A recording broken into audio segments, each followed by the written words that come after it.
Hello everyone. Today we are going to revise our chapter motion. Okay. आज हम उन points की बात करेंगे जो हमारे exam point of view important है. ओके तो हम लोग स्टार्ट किससे कर रहे हैं? पाथ लेंथ और डिस्प्लेसमेंट से. अब देखो पाथ लेंथ क्या है, जैसे आप देख सकते हो ये क्या है, बेसिकली किसी भी पाथ की टोटल लेंथ है. ठीक है, देखो मान लेते हैं कि आपके पास ये दो पॉइंट है ए बी. अब आप क्या बोल रहे हो कि मुझे ए से बी जाना है. अब ए से बी जाने के लिए आपके पास मल्टीपल पाथ है. एक ये भी पाथ है, एक ये पाथ है और एक ये भी पाथ है. ऐसे कितने भी पाथ हो सकते हैं, मतलब इनफाइनाइट पाथ हो सकते हैं. ठीक है, ओके. तो इन पाथ की जो टोटल लेंथ होगी उसी को आप क्या बोलते हो? Path length. ठीक है, जैसे मान लो मेरे पास ये कोई पाथ है जिसका नाम क्या है? एक्स. और हमने क्या बोला, ये जो लेंथ है वो मान लो L1 है, ये जो लेंथ है वो L2 है, ये लेंथ कितनी है? L3. तो इस पूरे पाथ की लेंथ कितनी हो गई? L1 plus L2 plus L3. ठीक है, तो हम क्या बोलेंगे? Path length of x is L1 plus L2 plus L3. ठीक है, अगर कोई मुझसे पूछे कि बताओ इस y पाथ की लेंथ कितनी है, तो हम क्या बोलेंगे? भाई अगर ये L2 है तो ये भी L2 होगा, कि दोनों आपस में पैरेलल हैं. तो आप क्या बोलोगे? इसकी लेंथ क्या होगी मेरे पास अब, या इसकी पाथ लेंथ क्या होगी? L2. ठीक है जी, ऐसे इसकी भी कुछ ना कुछ लेंथ होगी. तो एक बात आपको समझना है कि पाथ लेंथ बेसिकली क्या? It is a total length of the path between the two given point. Okay, अब नेक्स्ट टर्म आता है यहां पे डिस्प्लेसमेंट. अब डिस्प्लेसमेंट क्या होता है? It is the shortest path between initial point and final point. Displacement क्या होता है? एक शॉर्टेस्ट पाथ होता है इनिशियल पॉइंट के बीच में और फाइनल पॉइंट के बीच में. तो हम एक बात बोल सकते हैं, अगर कोई मुझसे पूछे बताओ ए और बी के बीच में शॉर्टेस्ट पाथ कौन सा पॉसिबल है, तो हम लोग क्या बोलेंगे? यहां पे जो वाई पाथ है वो शॉर्टेस्ट पाथ है ए बी के बीच में. तो ये मेरा यहां पे क्या है? डिस्प्लेसमेंट. ये बेसिकली मेरा क्या है? पाथ. ओके, ठीक है, और इसकी वैल्यू कितनी है? इस पाथ की लेंथ कितनी है? L2. तो जो डिस्प्लेसमेंट पॉसिबल है ए बी के बीच में वो कितना है यहां पे? L2. ओके, सो हम लोग अब देखने वाले हैं कुछ डिफरेंस होते हैं पाथ लेंथ के बीच में और डिस्प्लेसमेंट के बीच में. So our first difference is, first is definition. So it is a total length of the path between the two given point. Okay, so distance को आप ऐसे डिफाइन कर सकते हो. अब डिस्प्लेसमेंट क्या है? It is the shortest distance between the initial point and the final point. Okay, ये आपको मैं पहले बता चुका हूं. अब नेक्स्ट क्या है? सेकंड पॉइंट क्या है? आप देख रहे हो आप कि ए से बी जाने के आपके पास मल्टीपल पाथ है, तो जितने पाथ होंगे उतनी पाथ लेंथ होगी. तो दो पॉइंट्स के बीच में कभी भी पाथ लेंथ की फिक्स वैल्यू नहीं हो सकती, वो वैल्यू इनफाइनाइट हो सकती है. देखो कैसे, अगर मुझे मान लो ए से बी जाना है तो एक ऐसा पाथ भी है, ये भी पाथ है, ये भी पाथ है. मैं कह रहा हूं जितने आप पाथ बनाते जाओगे उतनी आपकी पाथ लेंथ अलग आती जाएगी. तो पाथ लेंथ की कभी भी एक फिक्स वैल्यू नहीं हो सकती, कोई एक यूनिक वैल्यू नहीं हो सकती. ठीक है, पर जो डिस्प्लेसमेंट है उसकी हमेशा एक यूनिक वैल्यू होगी. हम क्या बोलेंगे? इन दो पॉइंट्स के बीच में डिस्प्लेसमेंट यही है, क्योंकि शॉर्टेस्ट पाथ यही पॉसिबल है इन दो पॉइंट्स के बीच में. तो डिस्प्लेसमेंट की हमेशा क्या होगी? एक यूनिक वैल्यू. सेकंड या थर्ड पॉइंट क्या आता है कि जो पाथ लेंथ है वो हमेशा पॉजिटिव होगा. कि अगर आप यहां से स्टार्ट कर रहे हो, ठीक, कहीं से भी स्टार्ट कर रहे हो, तो हमेशा पाथ लेंथ पॉजिटिव होगा. ठीक है, बट जो डिस्प्लेसमेंट है वो पॉजिटिव भी हो सकता है, नेगेटिव भी हो सकता है और जीरो भी हो सकता है. पॉजिटिव का मतलब क्या है कि देखो, अगर आप मान लो जा रहे हो ए से बी, तो हमने यहां पे एक डायरेक्शन इन्वॉल्व कर दी कि हम लोग, ये एरो क्या शो कर रहा है कि हम लोग ए से बी गए हैं, और हमने क्या मान लिया कि ये डायरेक्शन मेरी कैसी है? पॉजिटिव. तो इसके अपोजिट डायरेक्शन कैसी होगी मेरी? अब नेगेटिव. अगर मैं जाऊं बी से ए, तो हम क्या बोलेंगे? मेरा डिस्प्लेसमेंट कैसा है? -L2.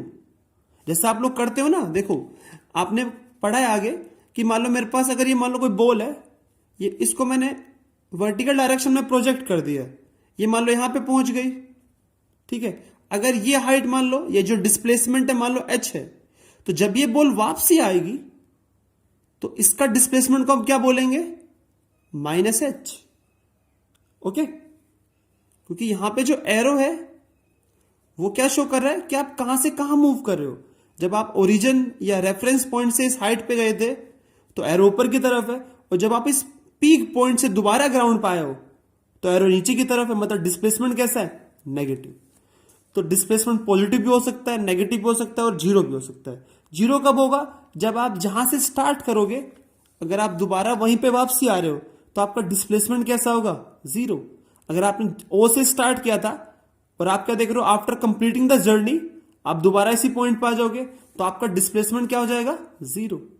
Okay, and the fourth point is, जो डिस्टेंस है या जो पाथ लेंथ है वो हमेशा स्केलर क्वांटिटी है, मतलब वहां पे कोई डायरेक्शन इन्वॉल्व नहीं है उनके साथ। बट जो वेक्टर है वहां पे हमेशा एक डायरेक्शन इन्वॉल्व है। यहां पे एरो क्या शो कर रहा है कि आप कहां से कहां मूव कर रहे हो। जब आप ओ से पी गए हो तो एरो ऊपर की तरफ है, जब आप पी से ओ आए हो तो एरो नीचे की तरफ है। तो जो डिस्प्लेसमेंट है वो वेक्टर क्वांटिटी है। ओके, तो आपको ये चारों डिफरेंस याद रखने। सेकेंड डेफिनेशन क्या है, स्पीड। अब स्पीड क्या होता है, it is a distance travelled by any object in 1 second. जितना कोई ऑब्जेक्ट डिस्टेंस कवर करता है 1 सेकेंड में, वही क्या होती है, स्पीड। मान लेते हैं कि आपके पास कोई भी एक ट्रॉली है जो मूव कर रही है विद स्पीड 5 मीटर पर सेकेंड। ठीक है, इसका मतलब क्या है कि हर एक सेकेंड में वो कितना डिस्टेंस कवर करती है, 5 मीटर।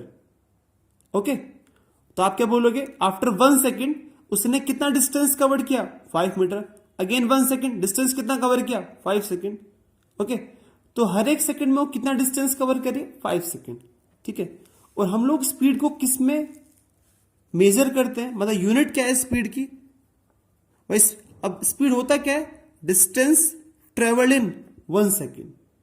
ओके, तो यहां से यूनिट क्या आ जाएगी स्पीड की, डिस्टेंस को हम लोग मेजर करते हैं मीटर में, टाइम को मेजर करते हैं सेकेंड में। तो यूनिट क्या हो चुकी है मेरे पास, मीटर पर सेकेंड। ओके, माइनस पावर मतलब पर सेकेंड। ठीक है, नेक्स्ट टाइम यहां पे क्या है, एवरेज स्पीड।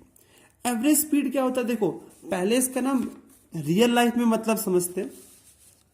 देखो मान लो आप लोगों को मान लो मार्केट में जाना है।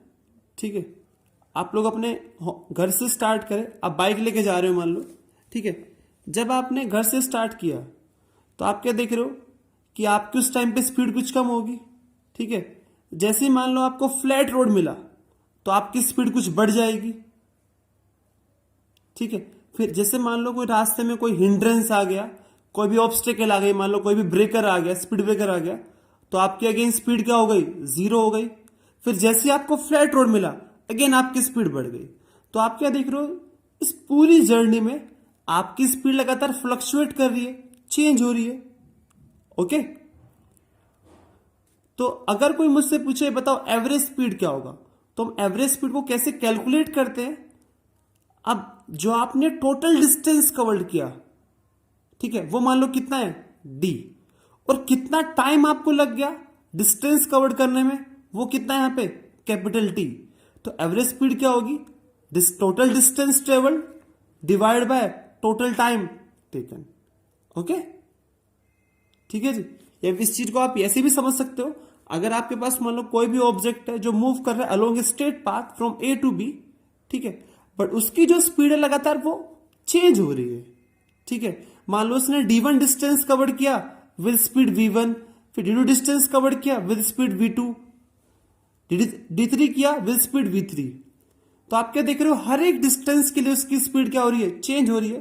तो हम लोग एवरेज स्पीड कैसे कैलकुलेट करते हैं, टोटल डिस्टेंस ट्रेवल, यहां पर टोटल डिस्टेंस कितना है, d1 plus d2 plus d3 divide by total time. ठीक है, टोटल टाइम यहां पे क्या हो जाएगा, t1 जो उसने डिस्टेंस कवर्ड किया ए से सी जाने में, सी से डी जाने में डिस्टेंस टाइम कितना लिया, t2, और डी से बी जाने में टाइम कितना लिया उसने, t3। तो टोटल टाइम यहां पे क्या हो चुका है, t1 plus t2 plus t3। Okay, तो एवरेज स्पीड हम लोग कैसे कैलकुलेट करते हैं, by this formula, total distance travel divide by total time taken. अब जो यूनिट होती है अगेन स्पीड है, तो यूनिट क्या होगी इसकी, मीटर पर सेकेंड। ओके, अब अगर कोई मुझसे पूछे इसका एवरेज स्पीड का मतलब बेनिफिट क्या है हमें, या हमें क्या बता रहा है बेसिकली, ठीक है।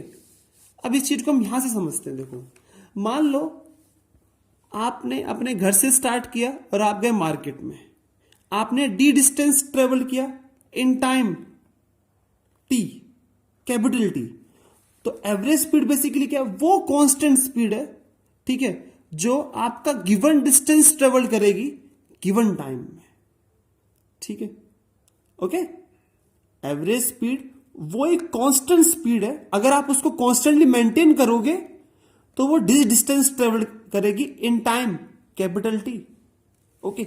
या फिर इस चीज को आप ऐसे भी समझ सकते हो, आपने देखा होगा जो क्रिकेट का मैच होता है, अगर मान लो किसी भी टीम को रन बनाने, मान लो 350 रन कवर करने, ठीक है, इन 50 ओवर, तो हम लोग क्या बोलेंगे कि अगर इस टीम को जीतना है तो उसको हर एक ओवर में कितने रन बनाने हैं, 7, ठीक है। अगर वो कॉन्स्टेंटली हर ओवर में 7 रन बनाती जाएगी तो डेफिनेटली वो टीम क्या हो जाएगी, विन करेगी, ओके। तो हम लोग क्या बोलेंगे यहां पे 7 क्या है, इसका एवरेज रन रेट रिक्वायर्ड, ठीक है। तो वही मीनिंग यहां पे भी है, अगर ये हर ओवर में 7 रन स्कोर करेगा, ठीक है, तो डेफिनेटली वो जो उसको रन कवर कर रहे हैं इस डेफिनेट ओवर में वो कवर कर लेगा, ओके। यहां पे भी कुछ सेम मीनिंग है इसका। It is a constant speed which cover given distance in given time. Given distance यहां पे क्या था, डी, गिवन टाइम यहां पे क्या है, कैपिटल टी, ओके। तो आपको इसका मीनिंग भी समझना है इस एवरेज स्पीड का। अब नेक्स्ट हम क्या है यहां पे, इंस्टेंटेनियस स्पीड। अब इंस्टेंटेनियस स्पीड का मतलब क्या है, it is the speed of any object at any instant of time. किसी भी इंस्टेंट ऑफ टाइम पे जो आपकी स्पीड है वही क्या होती है, इंस्टेंटेनियस स्पीड। अब इसको हम पता कैसे करते हैं, जैसे मान लो अगर कोई भी मान लो राइडर है, वो अपनी बाइक लेके मूव कर रहा है, ठीक है, उसकी जो बाइक का स्पीडोमीटर जो उसको रीडिंग शो कर रहा है, जैसे मान लो आप बाइक लेके जा रहे हो और आपकी जो मीटर शो कर रहा है 70 किलोमीटर पर आवर, तो 70 किलोमीटर पर आवर आपकी क्या है, इंस्टेंटेनियस स्पीड। मतलब उस टाइम पे जब आपने उसको सीन किया मीटर को, तो आपकी स्पीड क्या थी, 70 kilometre per our, okay. So instantaneous speed का मतलब क्या है, it is the speed of any object at any instant of time. अब यहां पे नेक्स्ट टर्म क्या है, वेलोसिटी। वेलोसिटी क्या होता है, डिस्प्लेसमेंट कवर्ड इन 1 सेकेंड। जितना आप डिस्प्लेसमेंट कवर करते हो 1 सेकेंड में, वही क्या होती है, वेलोसिटी, ओके। तो आपको याद रखना है वेलोसिटी क्या है, डिस्प्लेसमेंट डिवाइड बाय टाइम। अब वेलोसिटी भी हम लोग किस में मेजर करते हैं, देखो डिस्प्लेसमेंट मेजर करते हैं किस में, मीटर में, टाइम मेजर करते हैं किस में, सेकंड में। तो इसकी भी यूनिट यहां से क्या आ जाएगी, मीटर पर सेकेंड, ओके। तो जो हमने यहां पे बात करी थी इंस्टेंटेनियस स्पीड की, ऐसे हम यहां किसकी बात करेंगे, इंस्टेंटेनियस वेलोसिटी की, एवरेज वेलोसिटी की, ठीक है। तो ये दो बातें कॉमन है इसके लिए भी, ठीक है। अब एक क्वेश्चन आता है कई बार पेपर में कि what is the condition when the average speed is equal to average velocity, कि मतलब क्या कंडीशन है जिसपे हमारी एवरेज स्पीड बराबर होगी किसके, एवरेज वेलोसिटी के। तो कंडीशन क्या है, देखो अगर मान लो मेरे पास ये मान लो कोई पाथ है और ये कोई मान लो कार है जो मूव कर रहा है इस पाथ में, ये कोई मेरे पास रोड है, ठीक है। अगर आपके पास कोई सिंगल स्ट्रेट रोड है या कोई मान लो पाथ है, तो उस केस में आपका जो एवरेज वेलोसिटी है वो किसके बराबर होगा, is equal to average speed. आप ऐसा क्यों बोल पा रहे हो, क्योंकि इस केस में जो आप डिस्टेंस कवर करोगे, मान लो अगर आप यहां पहुंच गए, तो इस केस में आप क्या देख रहे हो, जितना आपने डिस्टेंस कवर किया वही यहां पे क्या है, डिस्प्लेसमेंट भी है, क्योंकि यहां से यहां जाने का आपके पास सिंगल पाथ है। तो जो डिस्टेंस है वही क्या है, डिस्प्लेसमेंट है। अगर डिस्टेंस डिस्प्लेसमेंट बराबर है तो आपकी स्पीड और वेलोसिटी भी क्या होगी, बराबर होगी। तो कंडीशन क्या है, when object is moving along a single straight path then average speed is equal to average velocity. Okay, अब नेक्स्ट टॉपिक क्या है, या नेक्स्ट हम लोग ना एक न्यूमेरिकल कर रहे हैं। कई बार एक क्वेश्चन डेफिनेटली आता है एवरेज स्पीड के ऊपर, तो हम एक क्वेश्चन देख लेते हैं। मान लो कोई मेरे पास स्ट्रेट पाथ है ए बी, और कोई ऑब्जेक्ट मान लो मूव कर रहा है, उसने 1/3 डिस्टेंस कवर किया विद 30 किलोमीटर पर आवर से, और जो रिमेनिंग डिस्टेंस है वो कवर कर रहा है 60 किलोमीटर पर आवर से। Then find the average speed. Okay, ठीक है जी। अब हम लोग देखते हैं कि मान लो आप ए से बी जा रहे हो, आपने ये डिस्टेंस मान लो कितना है मेरे पास x, सपोज कर लिया x है, तो हमने इसका 1/3, अब इसका 1/3 कितना होगा x/3, वो आपने कवर किया कितने से 30 किलोमीटर पर आवर से। अब रिमेनिंग कितना बच गया, अगर टोटल x था, कवर कितना कर चुके हो x/3, तो रिमेनिंग कितना बचा यहां से 2x/3। एलसीएम लेके हमने निकाल दिया कि 2x/3 वो डिस्टेंस है जो इसने कवर किया है with speed 60 kilometre per our. अब हमें निकालना है average speed. So average speed का फॉर्मूला क्या है, total distance travelled by total time taken. तो हम लोग क्या बोलेंगे, टोटल डिस्टेंस कितना कवर किया उस ऑब्जेक्ट ने, x। ओके, पहले डिस्टेंस x/3 था, फिर 2x/3, इन दोनों को जब आप ऐड करोगे तो x ही आएगा। अब टोटल टाइम टेकन कैसे निकालेंगे, मान लो उसको A से C जाने में टाइम लग गया t1। अब हम लोग टाइम कैसे निकालते हैं, अगर मुझे डिस्टेंस पता है, स्पीड पता है, तो टाइम क्या होता है, डिस्टेंस अपॉन में स्पीड। डिस्टेंस कितना ट्रेवल किया आपने x/3, स्पीड कितनी है आपकी 30, तो यहां से मेरे पास टाइम कितना आ गया x/90 आवर। यहां पे मेरे पास टाइम किस में, आवर में, क्योंकि स्पीड किस में, किलोमीटर पर आवर में, डिस्टेंस कितना है किस में, किलोमीटर में। ऐसे हम लोग किसकी बात करेंगे, t2 की बात करेंगे। डिस्टेंस कितना ट्रेवल किया आपने 2x/3। ओके, अब आपकी स्पीड कितनी है 60, तो यहां से मेरे पास कितना टाइम आ गया x/90 आवर। ठीक है जी। तो जब आप इन टोटल टाइम की वैल्यू रखोगे t1 प्लस t2, तो मेरे पास कितना आएगा x/90। ठीक है, तो इसको आप क्या लिख सकते हो 2x/90।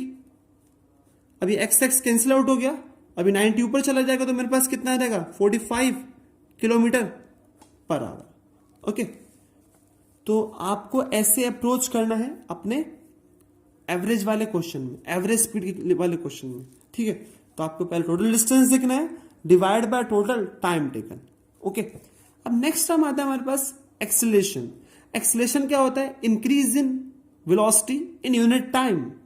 जितना आपकी वेलोसिटी इंक्रीज हो रही है 1 सेकंड में, वही क्या होता है आपका एक्सेलरेशन। ओके, मान लो कोई ऑब्जेक्ट था, पहले वो मूव कर रहा था मान लो u से, और बाद में उसकी स्पीड कितनी हो गई v, और उसे कितना टाइम लगा t सेकंड लग गए उसकी वेलोसिटी को चेंज होने में।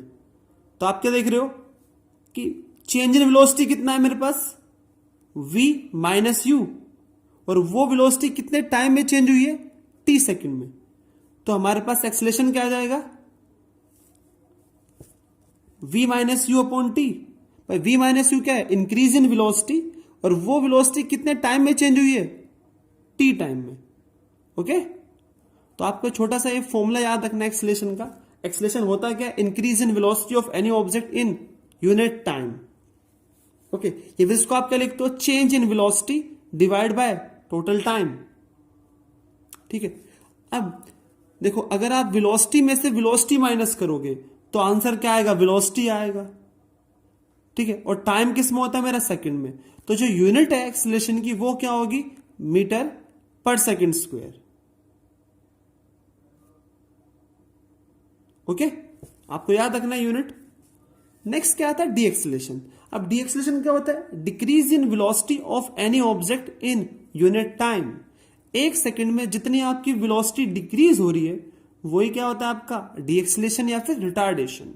ठीक है, डी एक्सेलरेशन बेसिकली होता क्या है, नेगेटिव ऑफ एक्सेलरेशन। ठीक है, क्योंकि यहां पे क्या थी मेरी इंक्रीज इन वेलोसिटी और यहां पे क्या डिक्रीज इन वेलोसिटी। तो आप क्या बोलोगे जो डी एक्सलेशन होगा वो नेगेटिव होगा क्या एक्सलेशन। ठीक है जी, तो आप डी एक्सलेशन निकाल सकते हो with the help of acceleration sometime. ठीक है, अब नेक्स्ट है हमारे पास इक्वेशन ऑफ मोशन। ठीक है, अब हमारे पास ये 3 इक्वेशन है। ठीक है, पर इनकी कंडीशन क्या है कि ये इक्वेशन जब ही एक्ट करेंगी जब आपका एक्सलेशन क्या हो कांस्टेंट। आपकी जो फर्स्ट इक्वेशन है वो क्या है वेलोसिटी टाइम रिलेशन, मतलब ये वेलोसिटी और टाइम में रिलेशन है। अगर आपको वेलोसिटी पता है टाइम फाइंड आउट करना है, टाइम पता है वेलोसिटी फाइंड आउट करना है, तो आप किसका यूज करोगे इक्वेशन फर्स्ट का। सेकंड क्या है पोजीशन टाइम रिलेशन, अगर आपको पोजीशन पता है टाइम फाइंड आउट करना है, टाइम पता है पोजीशन फाइंड आउट करना है, तो आप किसका यूज करोगे इक्वेशन सेकंड का। थर्ड क्या है पोजीशन वेलोसिटी या वेलोसिटी पोजीशन रिलेशन, अगर आपको पोजीशन पता है वेलोसिटी फाइंड आउट करना है, वेलोसिटी पता है पोजीशन फाइंड आउट करना है, तो आप किसका यूज करोगे इक्वेशन थर्ड का। अब हम लोग इस पर एक छोटा सा न्यूमेरिकल ले लेते हैं कि मान लो आपके पास कोई भी एक कोई मान लो ये ट्रॉली है जो इनिशियली मूव कर रही है 72 किलोमीटर पर आवर से और एक्सलेट कर रही है 5 मीटर पर सेकंड स्क्वायर से। अब आपसे पूछा है find the time eight which it attain a velocity of 90 kilometre per our. आपको बताना है कि किस टाइम पे इसकी वेलोसिटी 90 किलोमीटर पर आवर हो जाएगी। तो आपको टाइम फाइंड आउट करना है, वेलोसिटी हमें पता है, इनिशियल वेलोसिटी क्या है 72 किलोमीटर पर आवर और फाइनल वेलोसिटी क्या है 90 किलोमीटर पर आवर। और सेकंड क्वेश्चन क्या पूछ रहा है find the distance covered by the trolley before achieving this velocity, मतलब ये वेलोसिटी अचीव करने से पहले आपकी ट्रॉली कितना डिस्प्लेसमेंट या डिस्टेंस कवर कर चुकी होगी। तो आपको डिस्प्लेसमेंट फाइंड आउट करना है। ओके, तो हम लोग स्टार्ट करते हैं। सबसे पहली बात क्या है कि यहां पे जो वेलोसिटी है वो किस में गिवन है मुझे किलोमीटर पर आवर में, और जो एक्सेलरेशन गिवन है वो किस में मीटर पर सेकंड स्क्वायर में। तो हम लोग क्या करेंगे किलोमीटर पर आवर को कन्वर्ट करेंगे किस में जब आप लोग कन्वर्ट करोगे किलोमीटर पर आवर को मीटर पर सेकंड में, तो हम लोग मल्टीप्लाई करते हैं किससे 5/18 से। तो मुझे पता है जो इनिशियल वेलोसिटी है वो कितनी है 72 किलोमीटर पर आवर, इसको मुझे कन्वर्ट कर रहा है मीटर पर सेकंड में, तो इसको मैं किससे मल्टीप्लाई करूंगा 5/18 से। तो जब आप मल्टीप्लाई करोगे तो कितना आ जाएगा 20 मीटर पर सेकंड। ऐसे ही जब आप फाइनल वेलोसिटी को कन्वर्ट करोगे मीटर पर सेकंड में तो मेरे पास आंसर कितना आ जाएगा 25 मीटर पर सेकंड। ओके, तो हमारे पास इनिशियल वेलोसिटी भी आ चुकी है, फाइनल वेलोसिटी भी आ चुकी है, और मुझे पता है जो एक्सेलरेशन है वो कितना है यहाँ पे 5। ओके, अभी मैंने आपको बताया था अगर मुझे वेलोसिटी पता है टाइम फाइंड आउट करना है तो मैं किसका यूज करूंगा यहाँ पे इक्वेशन फर्स्ट का, मतलब वेलोसिटी टाइम इक्वेशन। वो इक्वेशन क्या बोलती है v is equal to u plus a t. अब आपको v पता है 25, u पता है 20, a पता है 5, टाइम फाइंड आउट करना है। तो यहां से मेरे पास कितना आ जाएगा 1 सेकेंड। तो आप क्या देख रहे हो टाइम कितना है 1 सेकेंड। नेक्स्ट क्वेश्चन क्या पूछा था इसमें, आपको बताना है कि डिस्प्लेसमेंट कितना कवर किया। अब डिस्प्लेसमेंट कैसे निकालते हो आप बाय इक्वेशन सेकंड, क्योंकि मुझे टाइम भी पता है इनिशियल वेलोसिटी पता है। सो इनिशियल वेलोसिटी कितनी है 20, टाइम कितना है 1 प्लस हाफ, ए कितना है 5 इनटू में टाइम कितना है 1। तो जब आप इन सभी वैल्यू को पुट करोगे तो फाइनली मेरे पास कितना आ जाएगा 22.5 मीटर। सो आपका डिस्प्लेसमेंट आ चुका और ये टाइम आ चुका है। ओके, तो आपको इन इक्वेशन का ऐसे यूज करना है। नेक्स्ट देखो, नेक्स्ट क्या है हमारे पास ग्राफ। अब ग्राफ में ना हमारे पास कुछ पहले स्टैंडर्ड ग्राफ है, और ये ग्राफ किनके बीच में फॉर्म होंगे, हमारे पास ये 3 तरह के ग्राफ है। फर्स्ट ग्राफ है पोजीशन टाइम के बीच में, वेलोसिटी टाइम के बीच में और एक्सेलरेशन टाइम के बीच में। अगर मुझे बोला गया कि मेरा जो ऑब्जेक्ट है वो रेस्ट पे है, मतलब मेरे पास कोई ऑब्जेक्ट है जो इनिशियली ओरिजिन पे नहीं है, वो कहीं और पोजीशन पे है।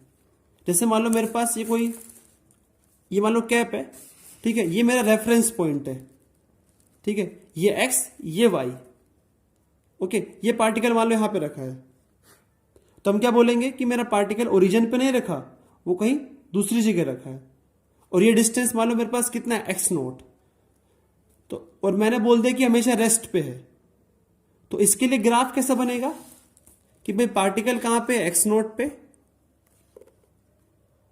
जब टाइम क्या था 0, अब लगातार टाइम बढ़ता जा रहा है बट पोजीशन चेंज नहीं हो रही उसकी, तो ये किसको रिप्रेजेंट कर रहा है कि पार्टिकल किस में, रेस्ट में, ठीक है। अब देखो अगर पार्टिकल मूव ही नहीं कर रहा तो वेलोसिटी उसकी हर टाइम पे क्या है, 0। नेक्स्ट क्या है, अगर वेलोसिटी नहीं है तो एक्सेलरेशन भी क्या होगा, 0। नेक्स्ट ग्राफ किसके बीच में, यूनिफॉर्म मोशन के बीच में। यूनिफॉर्म मोशन के लिए, यूनिफॉर्म मोशन मतलब वेलोसिटी कांस्टेंट, ठीक है, मुझे बोला गया कि मेरा पार्टिकल है वो ओरिजिन पे है इस टाइम और वो मूव कर रहा है विद ए कांस्टेंट वेलोसिटी, इसका मतलब वो हर एक सेकंड में इक्वल डिस्टेंस ट्रेवल करेगा। अगर मान लो, ठीक है, एक सेकंड में जो डिस्टेंस कवर करेगा वो किसके बराबर होगा, v के बराबर होगा, क्योंकि उसकी जो वेलोसिटी वो किसके बराबर है, v के बराबर है, तो हर एक सेकंड में डिस्टेंस कितना ट्रेवल करा उसने, v, ठीक है। तो जब आप उन सभी वैल्यू को पुट करोगे, सभी डाटा को पुट करोगे, भाई देखो यहां पे डिस्टेंस कितना कवर किया, v, फिर अगेन कितना कवर किया, v, तो हर एक सेकंड में डिस्टेंस कितना कवर करता जा रहा है, v कवर करता जा रहा है, ठीक है। तो जब आप ग्राफ प्लॉट करोगे इन सभी डाटा की हेल्प से, तो ग्राफ कैसा बनेगा आपका, स्ट्रेट लाइन, ओके। अब ये पॉइंट क्या दिखा रहा है कि पार्टिकल इनिशियली कहां पे, ओरिजिन पे, अगर वो ओरिजिन पे नहीं होता तो ग्राफ कुछ कहीं और से स्टार्ट होता, अगर मान लो वो यहां से स्टार्ट करता तो हम क्या बोलेंगे, उस वो ओरिजिन पे नहीं है, वो कहीं दूसरी पोजीशन पे, तो ग्राफ यहां से स्टार्ट होगा, बट ग्राफ बनेगा स्ट्रेट लाइन। ये बात आपको याद रखनी है, for uniform motion xt curve is a straight line which is passing from the origin, okay। Next क्या है, vt कर्व। vt कर्व क्या दिखा रहा है भाई, ये भाई इसी सिचुएशन का मेरे पास क्या है, vt कर्व है कि जो पार्टिकल है उसकी वेलोसिटी इंक्रीज, सॉरी कांस्टेंट है, ठीक है। तो आप क्या बोलोगे, जब टाइम क्या था 0 तो उसकी वेलोसिटी क्या थी, v, अब लगातार टाइम बढ़ता जा रहा है बट वेलोसिटी उसकी क्या है, सेम, तो ग्राफ कुछ ऐसे प्लॉट होने वाला है। नेक्स्ट क्या है, एटी कर्व, ओके। एटी देखो अगर उसकी वेलोसिटी चेंज नहीं हो रही तो एक्सेलरेशन क्या होगा उसका, हर एक टाइम 0। नेक्स्ट क्या है, the graph for uniform acceleration. आपको याद रखना है, अगर यूनिफॉर्म एक्सेलरेशन हो रहा है और पार्टिकल इनिशियली कहां पे, ओरिजिन पे, तो ग्राफ कुछ ऐसे बनेगा आपका, ठीक है। नेक्स्ट क्या है, देखो एक्सेलरेशन का मतलब क्या है, यूनिफॉर्म का मतलब है आपकी जो वेलोसिटी है वो यूनिफॉर्म रेट से इंक्रीज हो रही है, ठीक है। तो अगर मान लो किसी की वेलोसिटी इनिशियली थी u और आफ्टर सम टाइम उसकी वेलोसिटी मान लो कितनी हो गई, v, जब टाइम कितना हो गया था आपका, t सेकेंड, तो ग्राफ कुछ ऐसे बनेगा आपका, स्ट्रेट लाइन, ओके। और आप क्या देख रहे हो, आपका जो एक्सेलरेशन है वो कैसा है, यूनिफॉर्म, तो ग्राफ कैसा बनेगा, straight line which is parallel to the time axis, ठीक है। तो कई बार बच्चे कंफ्यूज होते हैं इन 3 ग्राफ में, ठीक है। ये ग्राफ किसका है, यूनिफॉर्म मोशन का। ये ग्राफ क्या रिप्रेजेंट कर रहा है, यूनिफॉर्म मोशन को, कि वेलोसिटी कांस्टेंट है, और ये ग्राफ क्या शो कर रहा है कि आपकी वेलोसिटी इंक्रीज हो रही है टाइम के साथ, ये शो करता है यूनिफॉर्म एक्सेलरेशन को, ओके। तो आपको इन ग्राफ को देखना है, कई बार डायरेक्टली क्वेश्चन इनसे पूछते हैं। अब जो लास्ट फाइनल हमारे पास क्या है, ग्राफ प्रॉब्लम्स। ग्राफ प्रॉब्लम्स में ना आपको एक बात पता होना चाहिए पहले स्लोप के बारे में। अब ये स्लोप क्या होता है मैंने आपको बताया है, ठीक है। बेसिकली ये दिखाता है कि आपका जो कर्व है या जो लाइन है वो कितनी स्टिफ है। स्टिफ का वो मतलब टुवार्ड या कितना वो अप्रोच कर रहा है 90 को। अगर हम बोले कि मेरे पास ये कोई लाइन है इस पोजीशन पे, ठीक है, और ये एंगल मान लो कितना है 60, अब एंगल मान लो कितना होगा 75, तो मैं क्या बोलूंगा, ये जो 75 वाला मोर स्टीफर है किससे, 60 वाले से। या फिर आप बोल सकते हो जितना आपका स्लांट एंगल ज्यादा होगा उतना ही आपका क्या होगा, स्लोप ज्यादा होगा, ठीक है। और हम लोग स्लोप को कैसे फाइंड आउट करते हैं? By formula v2 minus v1 x2 minus x1। Okay, अब नेक्स्ट प्रॉब्लम्स कैसे आते हैं वो देखते हैं। उनसे पहले आपको 3 पॉइंट याद रखने हैं। इन 3 पॉइंट से आपके सारे ग्राफ के क्वेश्चन हो जाएंगे। फर्स्ट पॉइंट क्या है? The slope of position time gives velocity, the area of VT curve gives displacement, the slope of VT gives acceleration. ये तीनों ही पॉइंट आपको हेल्प करेंगे अपनी ग्राफ की प्रॉब्लम को सोल्व करने में। ठीक है, ओके। तो हम लोग एक प्रॉब्लम ले रहे हैं। मान लो आपके पास कोई भी ग्राफ है वेलोसिटी और टाइम के बीच में। ओके, तो मुझसे पूछा गया पहले एनालाइज द ग्राफ, कि आपको इस पूरे ग्राफ को एनालाइज करना है। एनालाइज का मतलब कि बताओ ओ से ए क्या हो रहा है, ए से बी क्या हो रहा है, बी से सी क्या हो रहा है। तो आप क्या बोलोगे? ओ से ए आपकी वेलोसिटी इंक्रीज हो रही है, तो ग्राफ कैसा है? Uniform acceleration. फिर ए से बी आपकी वेलोसिटी कैसी है? कांस्टेंट, तो ए बी क्या है? Uniform motion. फिर बी से सी आपकी वेलोसिटी क्या हो रही है? डिक्रीज हो रही है, तो ये क्या है? बेसिकली यूनिफॉर्म रिटार्डेशन या डी एक्सेलरेशन। ठीक है, सेकंड क्या पूछा इसमें? डिस्प्लेसमेंट। डिस्प्लेसमेंट कैसे निकालोगे? The area of VT gives displacement. मुझसे पूछा गया है फाइंड द टोटल डिस्प्लेसमेंट। तो आपको जो क्या है हमारा टोटल डिस्प्लेसमेंट। टोटल डिस्प्लेसमेंट आप कवर कर रहे हो टोटल टाइम में। ओके, सो डिस्प्लेसमेंट हम लोग फाइंड आउट करते हैं। अब इस कर्व का जो या फिर इस कर्व ने जो एरिया बाउंड कर रखा है वो आपको क्या देगा? डिस्प्लेसमेंट। अब आप क्या बोलोगे? इसकी शेप कैसी है? ट्रेपीजियम। और ट्रेपीजियम का एरिया क्या होता है? हाफ इंटू में सम ऑफ पैरेलल साइड। ये ए बी और ओसी, आप ओसी क्या है? पैरेलल साइड से, तो आप क्या लिखोगे? A B plus OC into में परपेंडिकुलर डिस्टेंस। परपेंडिकुलर डिस्टेंस कितना है इन दोनों पैरेलल साइड्स के बीच में? ये जो डिस्टेंस है हमारा, और डिस्टेंस किसके बराबर है? 10 के। ओके, ए बी किसके बराबर है? 5 की, क्योंकि डिस्टेंस कितना है? 5। ओसी कितना है? 15।